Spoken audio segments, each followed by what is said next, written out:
In Psalm 8, a question was asked, a question that we started this series out with 4 weeks ago tonight. And as we stated with that question is the answer that almost every Christian that goes to church is not only asking the question, but is also wanting to know what the answer to that question is. Who am I in my relationship to God?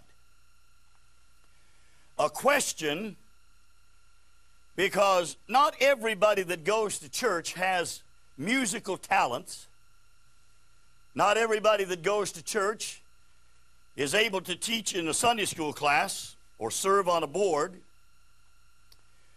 or have some sort of a servant attitude within the confines of that church. Most people, in just about every fundamental church that you can find, when they go to church, they basically go to receive and sit and listen and take something home with them and come back and do the trip again. And yet you can ask the average Christian, do you feel that God has something for you to do? And just about everyone will say to you, yes, when I got saved, I don't care whether you've been living for God for a year or 50 years. Everybody basically has the same answer.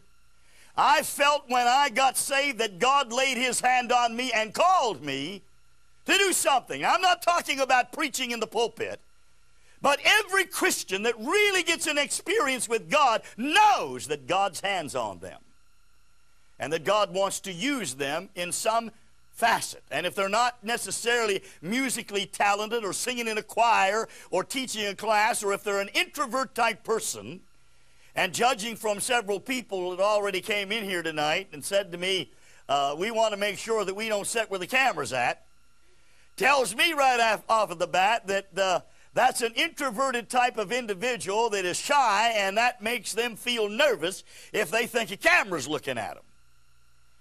So what is it that God wants out of me if I'm that type of an individual? Who am I? And the psalmist asked the question, and tonight we'll get the answer. What is man that thou art mindful of him, and the son of man that thou visitest him? For thou hast given him dominion over the works of thy hands. And we set out to begin to discover a little bit about man.